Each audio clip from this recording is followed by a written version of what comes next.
you going? My name is Karen Finnin. I'm the Director of Online Physio and I'm also a musculoskeletal physiotherapist.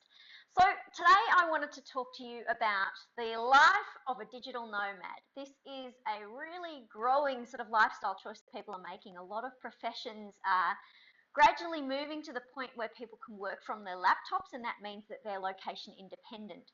So for some, that just means working from a combination of home and cafes and on holiday. But for others, it's actually a full lifestyle of traveling around the world while continuing to be able to work. And it's a fabulous opportunity. It's freeing a lot of people from cubicles, from offices, from home, giving people new opportunities that they haven't had before. It's really exciting. I love this lifestyle myself for a few years now. Since running an online physiotherapy practice, I've now had the benefit of being able to have a bit more freedom of where I work from.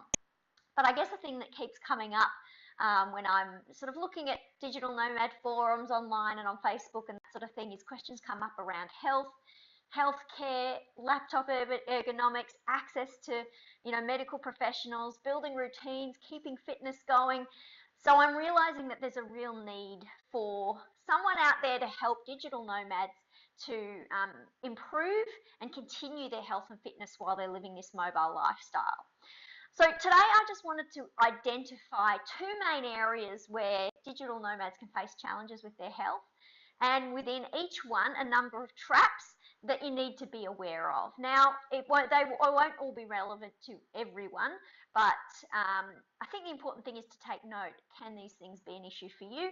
And if so, there's lots of easy ways to get around them, fix them, improve them, so that your health isn't getting put at risk.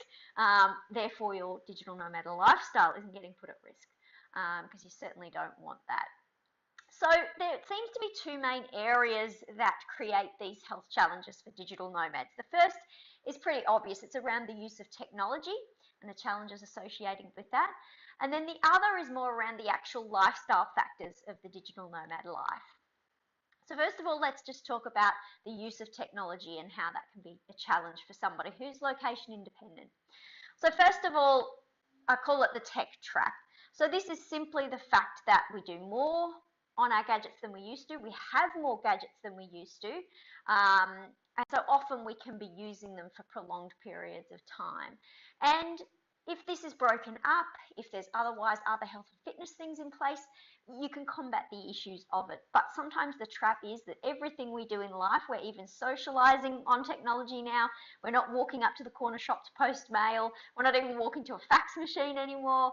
So we've got less excuses to get up and move. So the tech trap is really the fact that so much being on our gadgets means we move a lot less than we used to. Our bodies are designed to move, and things can break down when we're not moving that much. The next one is the laptop trap. So it's a progression on the tech trap, which is sort of global technology. The laptop, of course, when we all started using computers, they were desktops, and they were set up with a screen and a keyboard. Well, as we've become more mobile, the gadgets have become smaller and more compressed. And what this means is we're forced into positions that perhaps are a bit more unnatural for our body, which, as I said, in short bursts might not be a huge issue, and that was how we used to use laptops. We used to just use them for brief periods of time. Now it can be people's full-time laptop. It can be their full-time workplace. So when you're in static postures for a long period of time, that can be dangerous for your body. So that can be a trap as well. The next trap is one I've become more aware of probably just in the last 3 to 6 months, and that is the glare trap.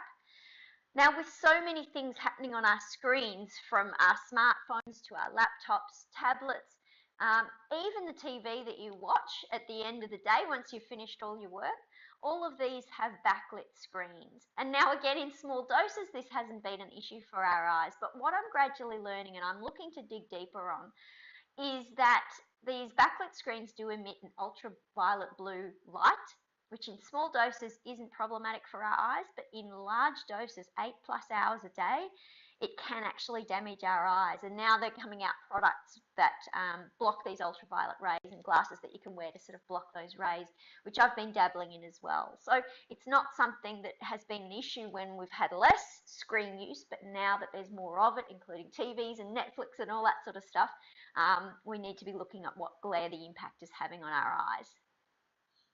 And finally, in this sort of range of technology related challenges is the portability factor.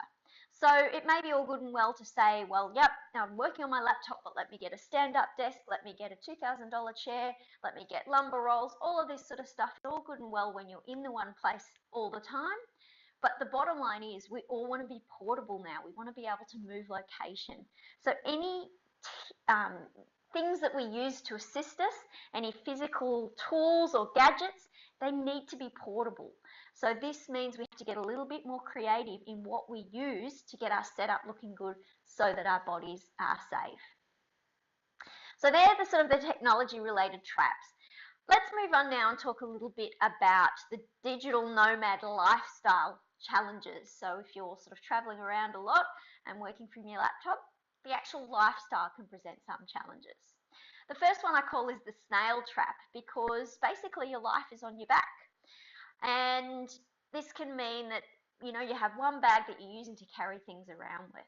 And look, if you're only ever on flat surfaces and you've got a rolly bag, that might never be an issue for you. But if you're carrying a bag on your back for long periods of time, even if you're not carrying your whole life, but just your computer gear, and it's quite heavy, depending on the bag you have, that can present a risk for you if you're carrying it for long periods of time, say on one shoulder or something like that. So another of these traps is the actual physical travel. So if you're someone who's doing a lot of long haul flying or long bus trips, long train trips, again, we're looking at static postures. We're looking at sitting for prolonged periods of time. And we also know that when we're talking about air travel, there's increased risk in terms of, DVTs, clots in your legs, all that sort of stuff. So this lifestyle, when there is frequent travel, for prolonged periods of time, that can present some challenges, which are very easy to combat, but something that you need to be aware of. Now, for a lot of people, it's shorter trips, or those trips are more infrequent, so that might not be a real challenge for you. All right, now another big challenge that's obviously very close to my heart with the sort of work that I do is that once you're a digital nomad, you no longer have your local GP up the road. You no longer have, a health professional around the corner because you're moving all the time. So when you do have a health ailment, where do you turn to for help? Now, this is where the world of telehealth is opening up a new opportunity for people in terms of accessing healthcare online. But I think we're still at the stage where consumers are unsure who to trust, unsure which health professionals conveying consultations online are credible and which ones are to be trusted and which have all the right safety things in place. So sometimes this can lead you to leave a niggle because you don't know who to see about it in the location that you're in. That can mean it gets worse. It can mean people are Googling their own health information online, which we know can be unreliable or unsafe, or they're just leaving their injury and doing nothing about it, and sometimes that leads to poorer outcomes. So the healthcare trap, and I'm going to be, over the next coming months, be putting together guides and lists and resource lists so that you guys can know exactly where to turn to when you need help from any sort of health professional while you're on the road. All right, so next trap we're looking at, and I do see this popping up in some of the forums and feeds, is the isolation. So you think of getting out there and amongst the world and having the world at your feet. Sounds really amazing, but actually a lot of people find once they hit the road that it's quite isolating. You don't have your same network of friends with you all the time, or if you're in a location for a while and build up some contacts, you're then moving on to somewhere else. Now, of course, it's an exciting lifestyle, and that's not a reason to stop you, but it is something that we need to be aware of. And what things are you putting in place to make sure that you still feel part of communities, that you still feel a sense of belonging, and that you still feel that you have a community around you. All right, just a couple to go here. The next one is the variability trap. So this is the fact that, generally speaking, taking care of your health is easier when you have a routine. So when you have your favorite smoothie bar up the street, when you have your gym with your favorite yoga instructor around the corner, when you have a multi-visit card or a gym membership, you know where to go, you know what to do, you can set your health routine. But obviously, when you're on the road and you're mobile, this isn't so easy. So you move to a new place, you don't know where you can access your favorite healthy foods, you don't know where you can access, gym programs or classes that you enjoy doing, and a lot of questions that go around surround online fitness programs. Which ones are good, which ones are not? Will I use enough out of it? Will it be worth my money investing in it? Are there resources for free that I can use for fitness? So again, it's one of those things where, it's still an amazing lifestyle, but what are some things that we can put in place to keep that fitness consistency going regardless of the location? How can the routine remain consistent while everything else is changing? And finally, another challenge that a lot of digital nomads face is, a lot of people have left sort of corporate jobs or consistent paying jobs for work that may be a little bit more variable. It may be a little bit more boom and bust. And so often people have this fabulous lifestyle, but they are on a bit more of a budget than perhaps they're used to. So on top of all the challenges that we've just listed, we do need to be mindful that the remedies, the solutions for these need to be cost effective, as well as portable, of course. But, if we're looking at big expensive solutions, it's just often not viable for this population. They take traveling to a new place and a new experience and getting a new accommodation over, spending squillions on something that may or may not help their health. Look, I hope you found that really interesting, and I think my big focus from here is helping people to identify where of these areas are you at risk.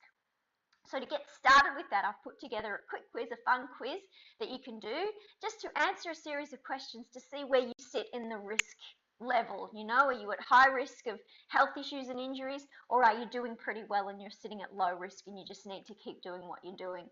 So you can find that quiz over at Online Physio, which is www.online.physio. That's it. You'll see a banner there right at the top of the homepage asking you about the laptop lifestyle health quiz.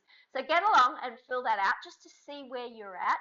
And over the coming weeks and months, I'll be putting a lot of great information together to help you to combat each and every one of these traps that you face, so that you and I can both maintain this fabulous location-independent lifestyle, live a life we deserve, and have great success through the projects that we're working on. I hope that's been really useful. I look forward to chatting to you again, guys. Have a great day.